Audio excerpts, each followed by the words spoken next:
주영진의 뉴스 브리핑 본격적으로 시작을 해보도록 하겠습니다. 주요 뉴스 때 여러분께 전해드렸습니다만 정부가 고심에 고심을 거듭한 결과 수도권의 사회적 거리두기 2단계, 일단 3단계로 상향 조정하지는 않기로 결정을 했습니다.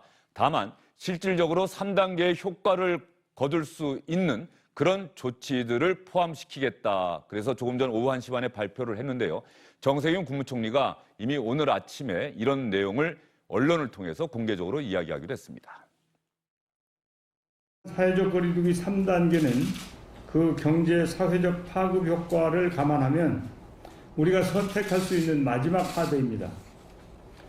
정부는 주말에 종료되는 수도권 2단계 거리두기를 한 주 더 연장하되 보다 강력한 방역 조치를 추가하고자 합니다.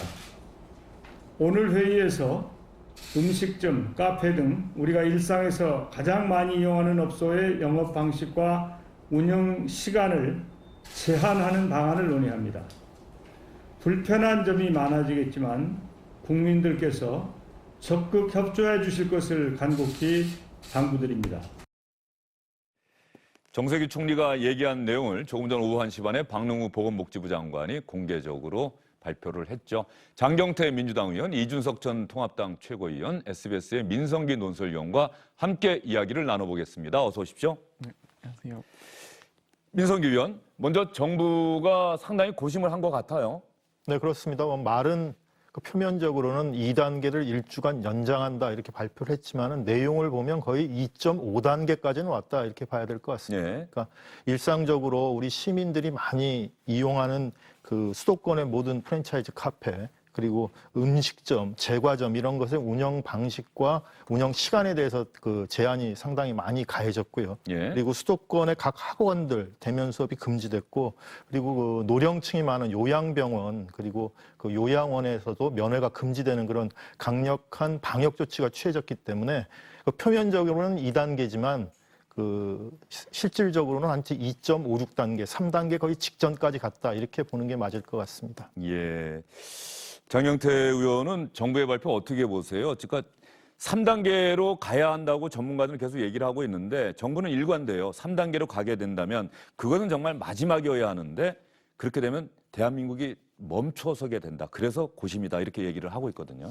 경제적 타격이 대단히 큽니다. 3단계 같은 경우는 사실상 10명 이내로 제한되기도 하고요. 대부분의 공공기관과 민간기업의 근무 또한 제한적으로 대부분 다 재택근무를 하게 됩니다. 그렇기 때문에 거기에 대한 다른 사실 이미 우리나라가 2월부터 4월까지 사실 제한이 되면서 경제적 타격은 상당했거든요. 그렇기 때문에 2차 추경에서도 재난지원금을 지급했고 또 3차 추경을 통해서도 소상공인과 자영업자에 대한 지원을 이미 한 바 있습니다. 예. 그런데도 불구하고 또다시 3단계 격상했을 경우에 우리 대한민국 국민 전체가 겪어야 될 어떤 경제적 어떤 난들은 어려움은 너무나 크기 때문에 저희가 2.5단계 방금 해설위원께서 말씀해 주셨던 2.5단계 정도로 하고 있으면서 피해를 지금 최소화하고 있는 단계고요.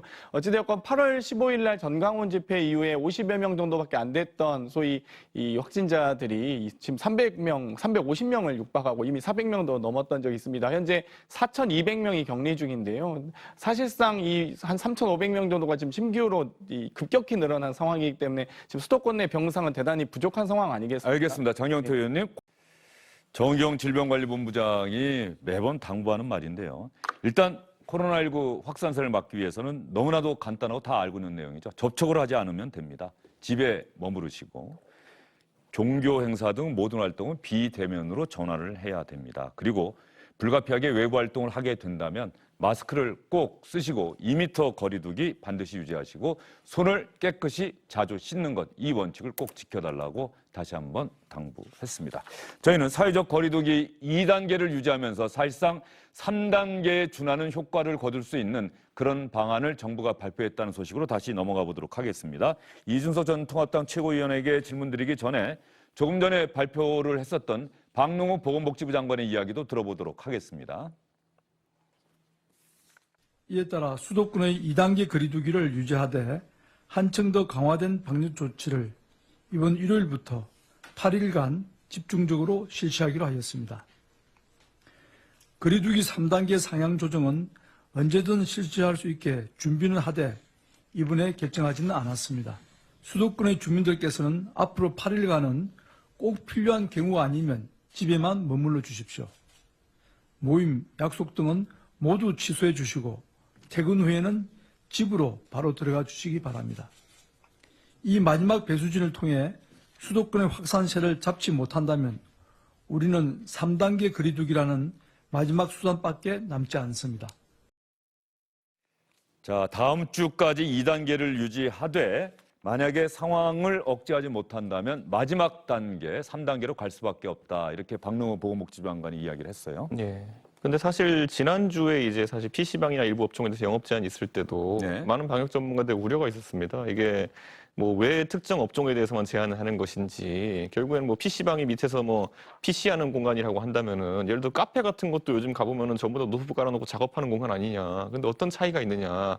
그래서 모 인사의 표현으로는 이게 만약에 일거에 어쨌든 방역 조치를 강화하지 않으면은 돌림노래 같이 될 가능성이 있다. 뭐 이런 얘기까지 나왔었거든요. 저는 근데 이번에 정부에서 어쨌든 3단계에 준하는 어쨌든 강력한 방역 지침 말했는데 저는 아직까지도 그런데 빈 공간들이 좀 있어 보입니다. 당장 예를 들어 수도권 같은 경우에 감염의 이제 매개체가 될 수 있는 공간으로 대중교통 시설 같은 경우, 예. 예를 들어 장경태 의원도 이번에 국회에 질의를 했는데 사실 그런 부분 같은 경우에는 국민들한테 불안감을 어떻게 해소시킬 수 있을까가 중요한 거거든요.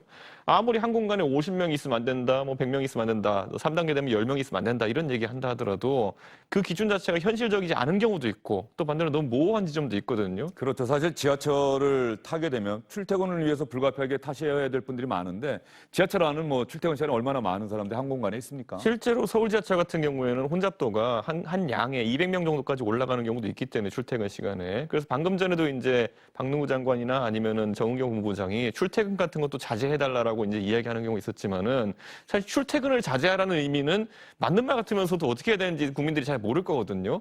이거는 고용주가 결단을 내려야 되는 부분도 있는 것이고 저는 여러 면에서 사실 정부가 챙겨야 될 부분이 많은 것이 예를 들어 지금 업장을 이제 닫는다는 문제 같은 경우에도 업장을 닫는 것이야 뭐 조치를 명령할 수 있겠지만은 그럼 나중에 피해 보상이나 이런 것들의 기준은 어떻게 되는 것인지 당장 이런 부분에 대해 가지고 선행돼서 이야기가 안 되면은 업주들 입장에서는 뭐 마지못해 따르면서도 사실 이게 뭐 마음속에 좀 캥기는 부분이 생기는 것이거든요. 저는 그렇기 때문에 이런 분에 어떻게 명확하게 지원할 것인지에 대해 가지고도 같이 좀 발표하는 것이 좋지 않을까 싶습니다. 예, 알겠습니다. 정부가 수도권의 사회적 거리두기 2단계를 유지하되 3단계에 준하는 효과를 거둘 수 있도록 음식점 등의 영업시간을 밤 9시로 제한을 했습니다.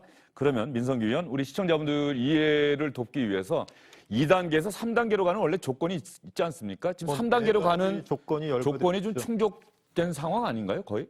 뭐 첫 번째 조건, 그러니까 2주 평균 하루 확진자 숫자가 100에서 200명 이상이다. 이거는 거의 충족된 것 같습니다. 네. 그러니까 14일 날 8월 14일에 103명 이렇게 넘긴 이후에 지금까지 계속 확진자 수가 그렇죠. 100명을 넘었으니까요. 그런데 이제 두 번째 요건, 세 번째 요건, 그러니까 두 번째 요건은 일일 확진자 수가 전날에 비해서 2배로 올라가는 그런 일종의 더블링 현상이라고 부르는 게 일주일에 2회 이상 그렇게 발생해야 된다는 거고, 세 번째 요건, 네 번째 요건은 뭐 국민 경제나 의료 역량 그리고 사회적 비용 뭐 이런 걸 참고해서 결정한다 이런 거니까 조금 그 정성적인 그런 그 기준이라고 할 수 있겠죠. 그렇지만 이게 절대적인 기준은 아니고요. 정은경 본부장도 얘기했듯이 이건 참고사항이다. 그러니까 예. 그 코로나의 확진 상태나 우리의 의료 역량을 봐서 필요하다면 3단계로 갈 수 있는 조치는 정부가 결단하면 된다. 이렇게 보면 될 것 같습니다. 네, 코로나19 상황, 특히 수도권의 상황이 대단히 엄중한 상황입니다. 그래서 정부가 수도권의 사회적 거리두기 2단계 일주일 더 연장은 하지만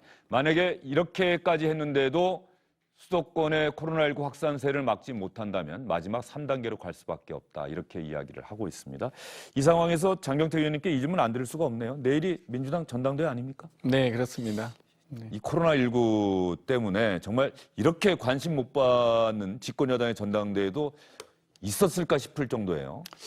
어찌되었건 이 언택트, 소위 온택트라고 이제 저희가 전당대회라고 명칭을 붙였는데요. 대부분의 시도당 연설대회, 합동연설회나 TV토론 등을 대부분 축소하거나 우리 온라인을 통해서 치렀습니다. 그런 과정에서 사실 개인적으로는 전당대회가 당 혁신과 미래 비전을 제시하는 자리가 됐으면 좋겠습니다만 어찌되었건 국민적인 어떤 어려움에 빠져 있는 상황에서는 우리 당의 어떤 문제보다는 국민적, 국가적인 사안에 대해서 집중하는 게 옳은 것 같습니다.